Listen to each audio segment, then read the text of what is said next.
Ladies and gentlemen, to the annual honoring ceremony sponsored by the Native American Student Association and the Center for Sovereign Nations. My name is Jasmine Fitz-Saxeth, and I will serve as your Masters of Ceremony this afternoon. This year, it has been my honor to serve as the president of the OSU Native American Student Association. We're so glad that you've joined us today to celebrate these graduating students who have achieved the distinction of earning their degrees. On behalf of my fellow officers in the Native American Student Association, welcome to Oklahoma State University, and congratulations to everyone that will be honored this afternoon. At this time, I ask Mr. Eddie Yellowfish to come to the stage for the flag song and prayer song. Please stand as you're able to for the flag song.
Wakandani ke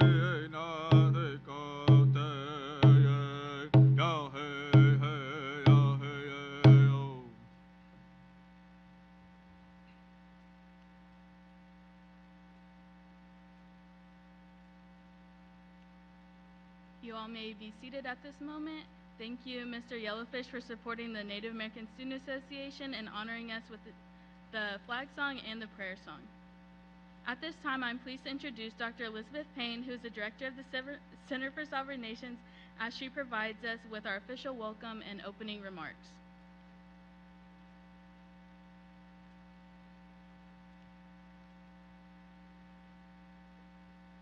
Welcome, graduates, esteemed tribal leaders, family, friends, faculty, staff, students, to the honoring ceremony for 2021.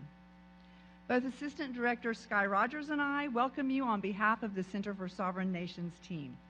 The center has been blessed to advise NASA for the last, 7 years now. And we have learned a lot from working with NASA exec, NASA students, and of course NASA advisors.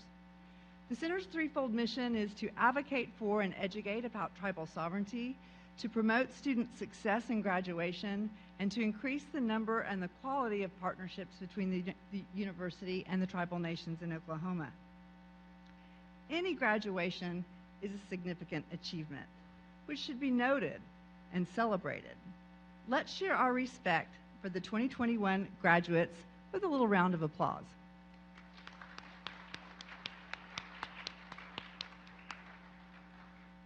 While we're at it, let's have a round of applause for the families, tribal leaders, friends, faculty, staff, and students who have helped keep us on our path to this graduation.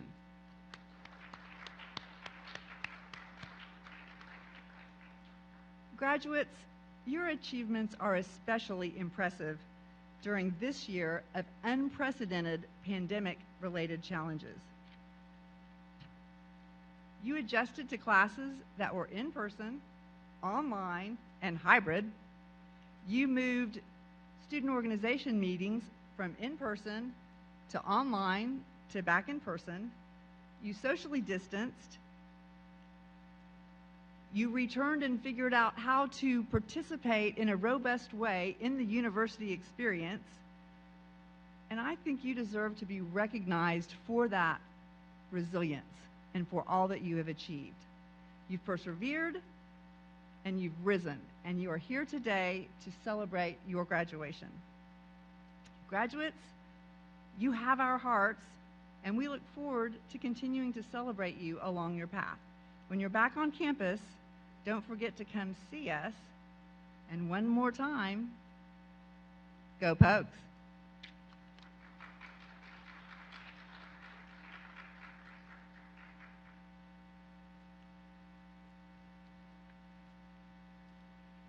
Thank you, Dr. Payne, for your remarks and your continuous role modeling in the center, and for supporting our Native American Student Association and all the students year-round. At this time, it's my pleasure to introduce the co-advisors of the Native American Student Association. Please welcome Donna Hare and Dr. Catherine Gage to the stage as they acknowledge the work of the NASA.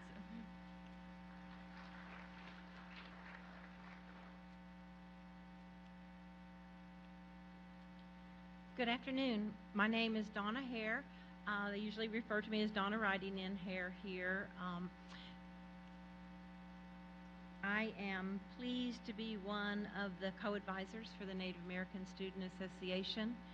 And in addition to that role, I am also an instructor in the psychology department here at OSU. And my boss, John Chaney, is right over here. The American Indian Student Association, we salute the Native American Student Association and all the students for the leadership they have shown this year.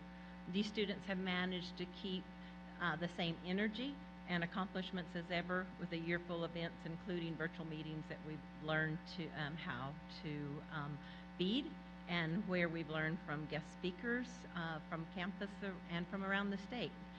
And where on occasion we have met outside to enjoy one another's company. NASA officers, you have done a fantastic job.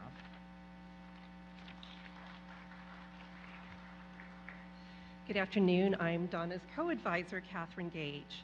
I also serve as Executive Director for Student Affairs here at OSU. I can also attest to the hard work put in by the officers of the Native American Student Association.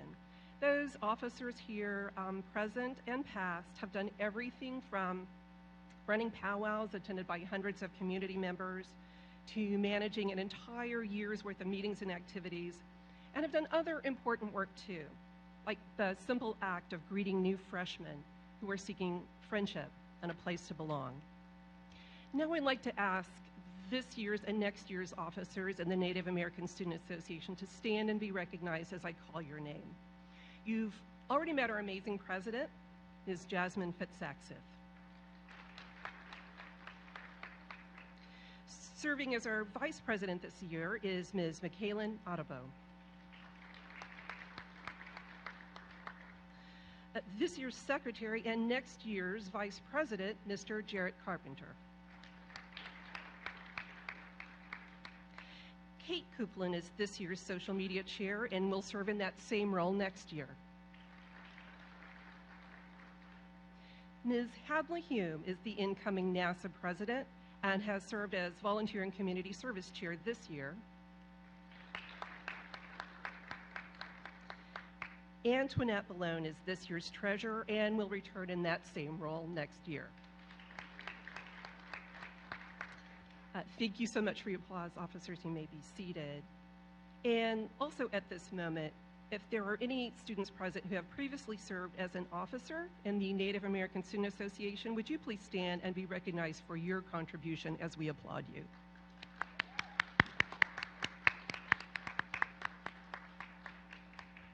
Thank you, former officers. Your previous service has helped build a thriving Native American Student Association. Thank you for all you have done.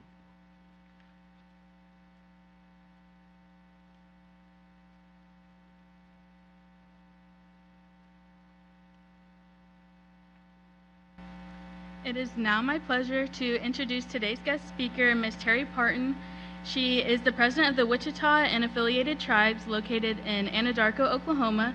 She presides over both the executive community and general council in her duties as president. She places a special emphasis on supporting the next generation through education and mentoring. We are honored to have her here today with us. Please help me welcome President Terry Parton.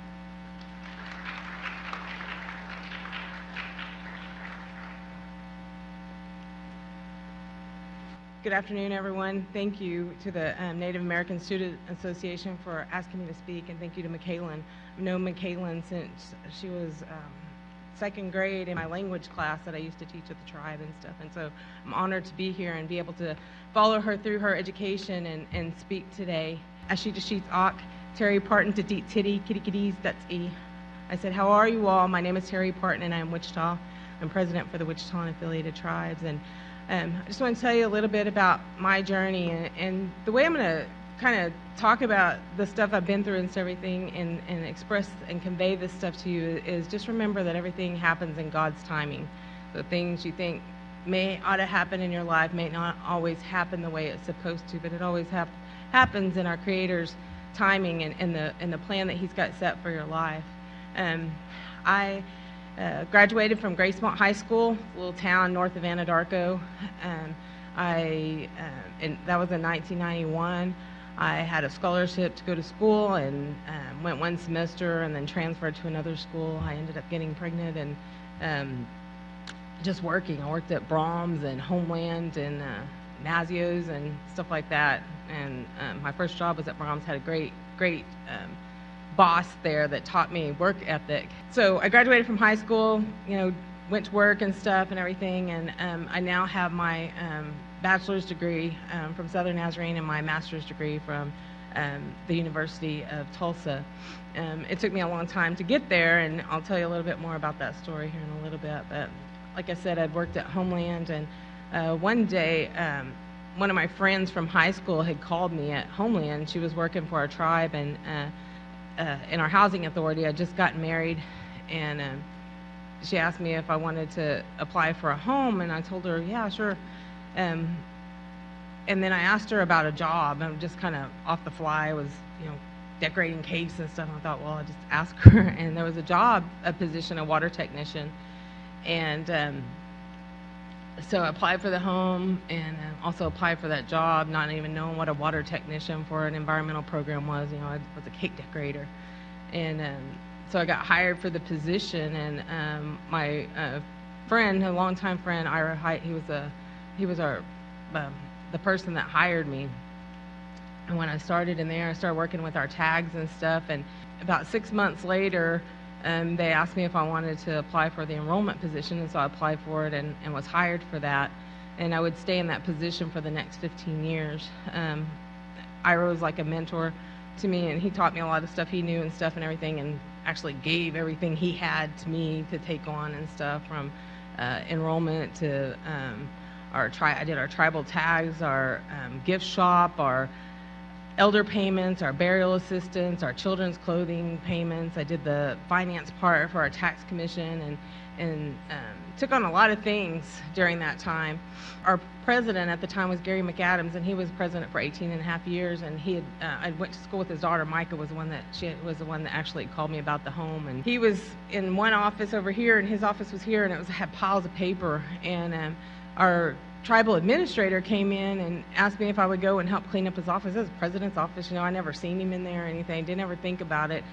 And I was sitting in there one day, sitting behind the desk, writing down all these files of paper, trying to get them filed and stuff, and my tribal administrator stopped at the door, and I was just sitting there writing, and she was like, you know what, you look good behind that desk, you could be president one day. And I'm like, what? You know, never really thought about it, and it got me thinking about not president, but you know, thinking about what are they really doing there. You know, I was in enrollment, I'd take the enrollment in there and before the committee or executive committee and have them approve it and stuff, but I didn't really know what they really talked about in there. I wasn't involved in politics or anything. So after that, it just got me more curious, and so I started just taking on more things. You know, if they asked me if I wanted to do something, I was like, yes, I'll do it, I'll take it on and stuff and everything. And so in 2004, I ended up running for our secretary for the tribe. We had this is how politics run. We had elections in 2000, and we had a secretary that won and resigned, and another one that had an election and resigned, and another one. And when the elections came up that year, there was nobody in that position. It was just a hard position. You know, old school tribal politics was really hard to keep people in positions at time. And so I ran for secretary. Nobody ran against me. First 4 years were great. I had Gary was our president, and you know, we didn't have a lot back then. Our tribe, if you look anywhere from Wichita, Kansas, all the way to Waco, Texas, our tribe was in this area the whole time. Our tribe is aboriginal to Oklahoma. We didn't move here. We were always here, and so we didn't have a lot of economic development. We didn't have land to ourselves. We share it with the Caddos and the Delawares. It's just a little small reservation. If you look that span of land that we used to roam freely, and you look at the little reservation area that we're on now, it's really sad that, you know, that we got put on there with the 3 tribes and stuff. So we didn't have a lot of economic development. We had worked, they had started back in 1997 or so, trying to set some land aside at Hinton, up near I-40, and I remember signing checks for that. They were holding that land, trying to wait until they had revenues to purchase it. That was in 1997, and I'll tell you a little bit more about that later. But so, you know, we didn't have a lot of things going on and everything, so it was really easy that first 4 years. In 2006, we bought or 2005, we bought our first piece of land, and then it went into trust in 2006, and we started working toward our first casino. And that would be pretty much our only source of revenue. We have an 8A company that at one time was generating quite a bit of money, but you know, things happen over the years and stuff like that. And so 2008 comes along. We have elections. Night before election, we sign contracts for our casino. The next day, we have our elections, and our president who had been in there for 18 and a half years was beat out that day. I sat on a committee from 2004 to 2008 with 6 other people that was either 20 to 30 to actually 40 years older than I was. So I gained a lot of knowledge and stuff. I just soaked it in. I was like, I wasn't quick to make decisions or anything. I just watched them, and how they conducted themselves and in business and stuff, and their thought processes and stuff. And I thought I was going to have a long time before I had to actually put it to use. And when those elections happened, there was different views from one administration to the next, and we had just signed those gaming contracts, and so somebody had to take the lead on that. I was the youngest and read everything, and I would literally stay up. I would go to work, I would stay up at work during the night. I was secretary, so I was reading contracts and stuff, and then I also was on our Industrial Development Commission, and at one time was actually staying all night long to go and run a restaurant that we had because we had lost a manager and stuff. I'm telling you this because when we get to the end, I'm going to tell you about what stress does to your life.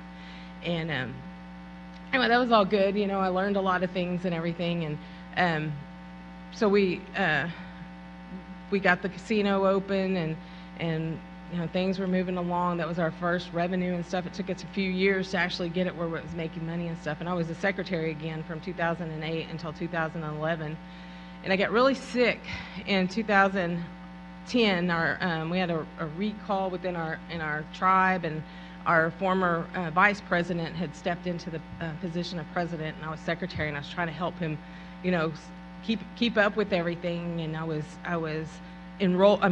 employed as the enrollment person and doing tags, and I did our language class and lots of different things. And then I was secretary, and then I was sitting on all these other boards and then trying to help him and stuff. And the stress got to me.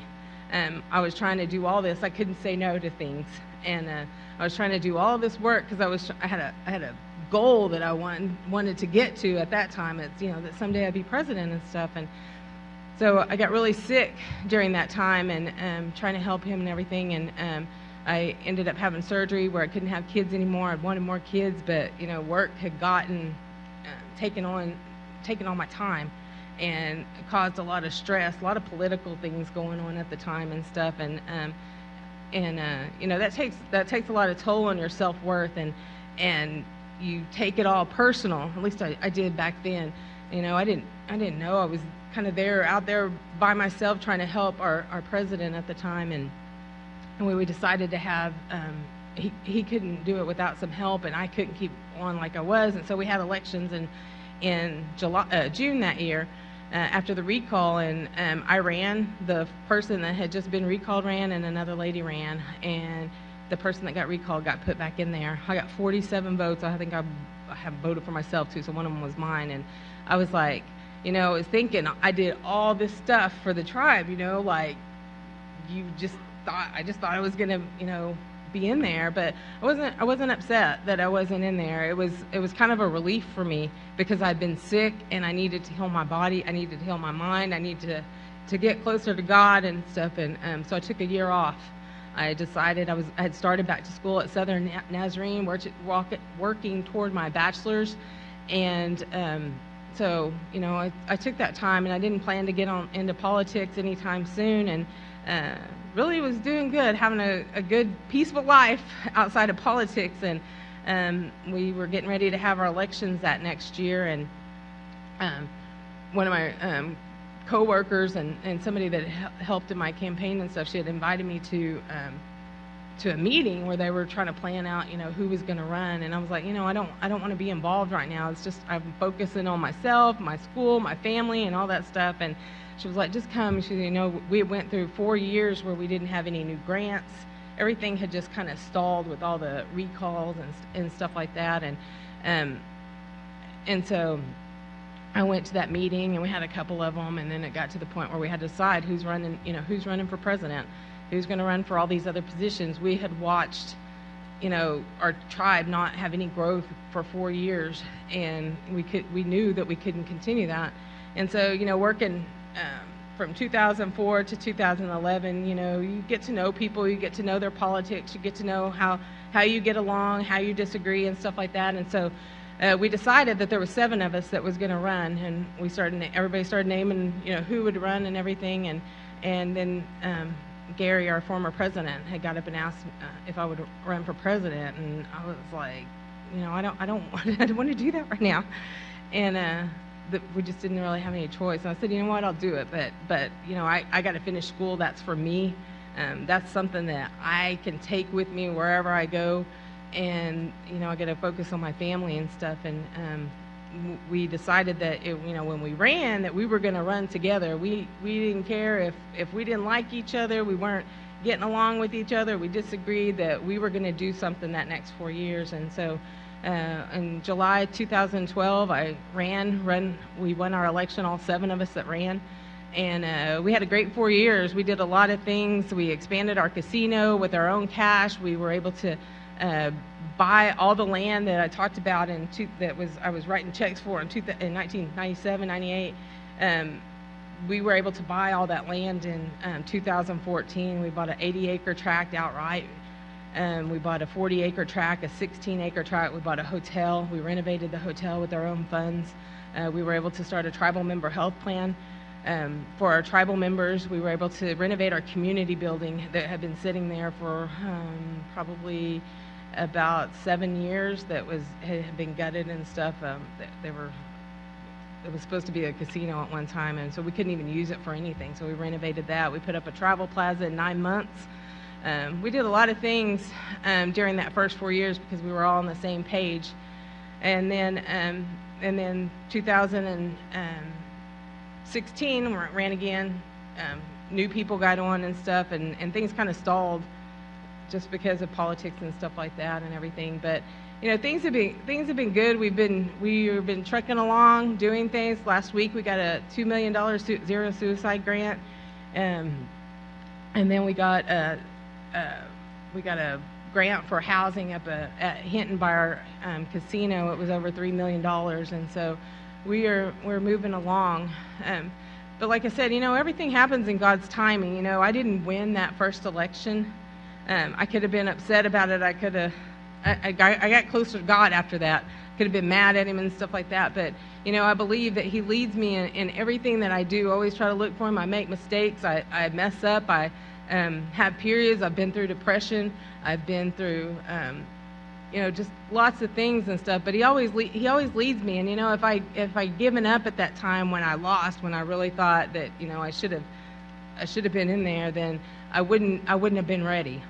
I know I wouldn't have been ready. I would have failed miserably during that time. And so, just remember that in your careers as you go further. You're going to be trying to reach these goals and stuff that you think you want to get, but you've got to take care of yourself. You got to take care of your mind. You got to take care of your spirit. You got to take care of your family, and make sure that you don't put all your goals and stuff first. Those things are going to happen. They're going to happen whenever the Creator, sees that those are supposed to happen for you. I tell a lot of our young people that and stuff, especially women. It's hard being a woman in my position. I try not to talk about that, a lot, but it is. It was harder. I had people telling me whenever I first got in, one, that I was too young to be president of our tribe, and the other one that I was a woman. And you try to prove yourself to everybody and stuff. And a lot of times you lose your self-worth in that. And you always remember, God made you. God made you the person that you are. You can't compare yourself to me. You can't compare yourself to people that's on social media or anything like that. You got to know your self-worth and then look in the mirror every day and say, God made you. Go out and do the things that God put you on this earth to do. Your journey is not the same as mine. Your journey is not the same as those people in social media or anybody else in that room. And it's important to remember that, because a lot of times you get lost. You get lost in that. I did in the politics, and I'd hear people say stuff and I'd take it to heart and everything. I don't now, but you take it to heart and you feel like you can't say anything, especially like in my position. You can't. It's hard to fight back with people and stand your ground, because you're supposed to be humble and not speak up. But I just encourage you all that as you start your new journeys, you're going to be dealing with family. You're going to start families. You're going to have kids. You're going to have your careers. You're going to have all of this stuff on top of you, and it's going to get hard at times. It's going to be hard, but you just got to take care of yourself and make sure. You can't take care of yourself. This saying, you can't pour from an empty cup. You've got to take care of yourself and make sure that if you're not taking care of yourself, you can't take care of everybody else around you. It took me a long time to learn that. a lot of people say I work too much, but my work is my passion. I love what I do. I was taking a call one day, and somebody was needing help because they had bed bugs, and we had a meeting for an $11 million casino deal, and I was telling people that's my range, from bed bugs to $11 million casino deals and stuff. And so, you just really got to take care of yourself. Today is kind of a hard day for me. Like I said, I take heart to helping our kids and try to be involved in as much as I can. Like I said, Mckaylan, there's a group of kids that were in my language class, and I try to follow them, wherever I can, and be there whenever I can and stuff. But this week was kind of hard. Friday I had a young girl, she's 20 years old, or 19 years old. She's missing. Her family can't find her right now, and so we were helping them doing some MMIW stuff. Yesterday I went to a young boy's funeral that went to school with my son. He's Wichita. He's one of our kids, and he had overdosed on fentanyl. And then today we get to watch Mckaylan. And the other day when I heard about the boy that overdosed on fentanyl, my son had texted me and stuff, and I was telling him, I said, I was one bad decision away from you having a totally different life. Because he's married, he's got 3 kids, he's got a great job and stuff, and he loves what he does. But if I had made one bad decision, that could have went a whole nother way. And so we have to remember that too, as we go out into the world and whatever you're doing stuff. Remember that a lot of these kids didn't put themselves in those places. It was just things happen in life. And it could happen to your kids, it could happen to someone else, and our best thing to do is to help those people, help those kids overcome. It's going to be really hard. You're talking about the pandemic a while ago, and the things that y'all have done in graduating and stuff. There's a lot of kids that aren't that lucky.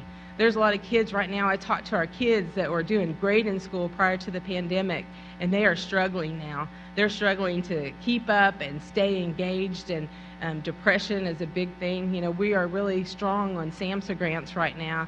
We have a zero suicide grant, a Native Connections, a tribal opioid response. We've got all these grants that are not just geared to our tribal members, but our other tribes and then our community to help them. And depression, suicide, those things are gonna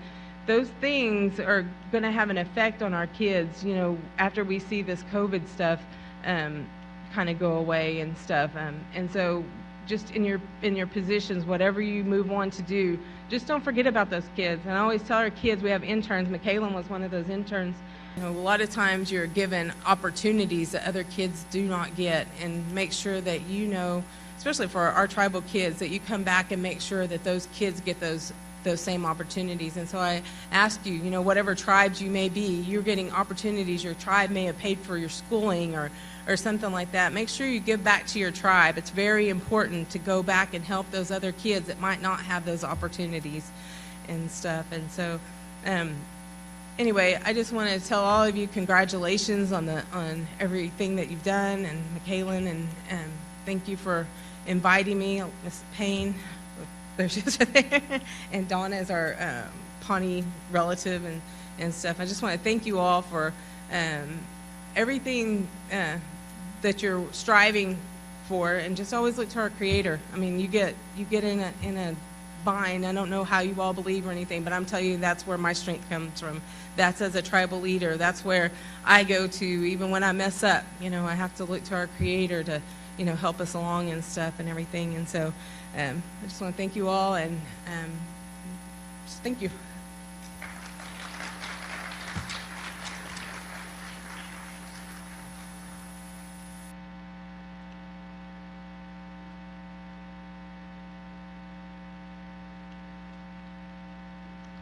Thank you, President Parton, for traveling all the way up here and speaking to our students, our graduates, and all the families here today. I know everyone here appreciates it. And now we're going to go to our graduates. It's time to hear your name called. We ask that graduates make their way to this side of the stage. We will be calling your name, and also you'll receive your graduation stole from Dr. Payne.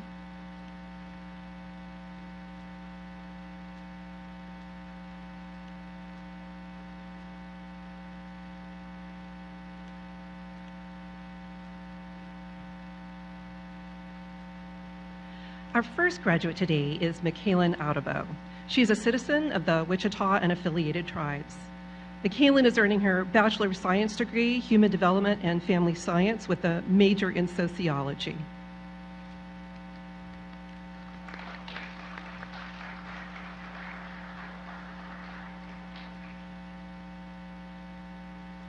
Our next graduate is Colton Parker. Colton is a citizen of the Cherokee Nation. Colton is earning a Bachelor of Science degree in psychology.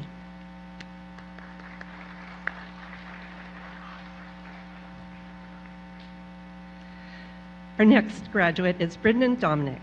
Brendan is a citizen of the Choctaw Nation of Oklahoma. He is earning a Bachelor of Science degree in mechanical engineering.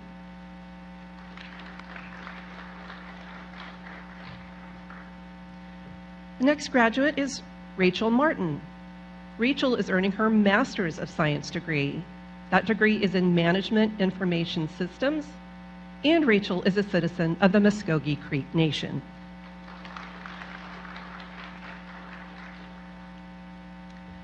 We welcome our next graduate, Adam Martin. Adam is a citizen of the Muskogee Creek Nation.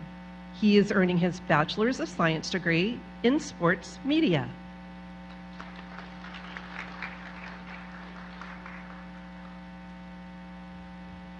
We welcome graduate Alexis Coles. Alexis is a citizen of the Choctaw Nation of Oklahoma. She is earning her Bachelor's of Science degree in entomology.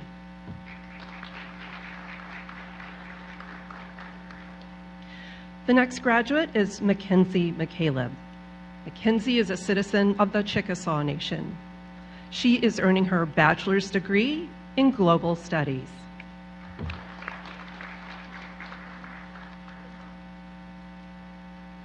We welcome graduate Taylor Coles, who is a citizen of the Choctaw Nation of Oklahoma. Taylor has earned her Bachelor's of Science degree in entomology.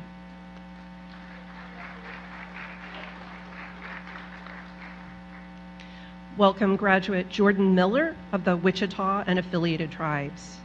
Jordan has earned her Bachelor's degree in animal science with a concentration in veterinary medicine.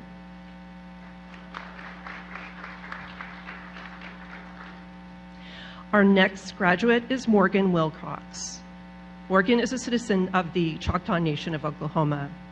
She has earned her Bachelor's degree in animal science with a concentration in veterinary medicine.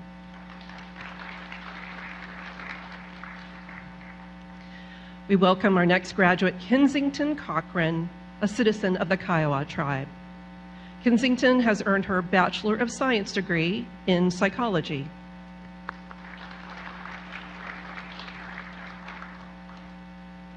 And we welcome graduate Rainey Deeringwater. Rainey is a citizen of the Creek Nation. Her degree is a bachelor's degree in marketing. Are there any other graduates here present whose name I did not call? Thank you, graduates, and congratulations.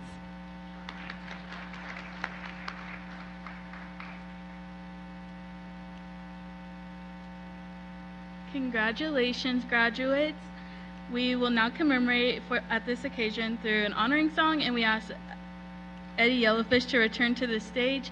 And graduates, would you please stand?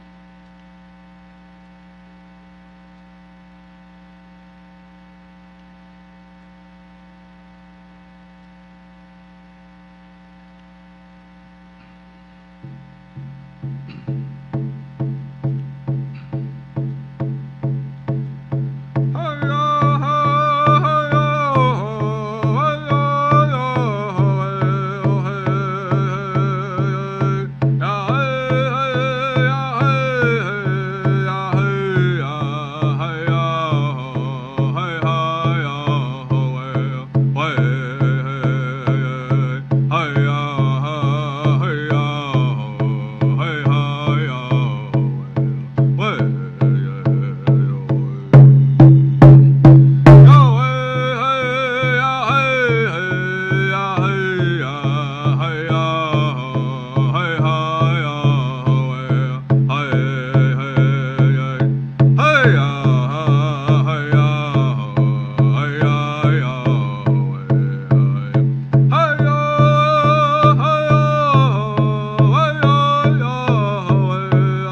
Thank you so much for sharing this honoring song with us. Let us now recognize our graduates with a round of applause.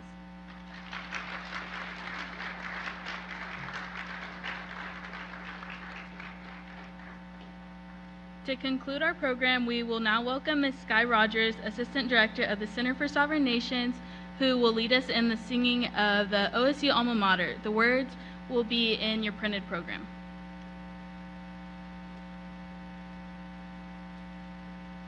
Proud and immortal, please sing with me. Bright shines your name, Oklahoma State, we herald your fame. Ever you'll find us loyal and true to our alma mater, OSU.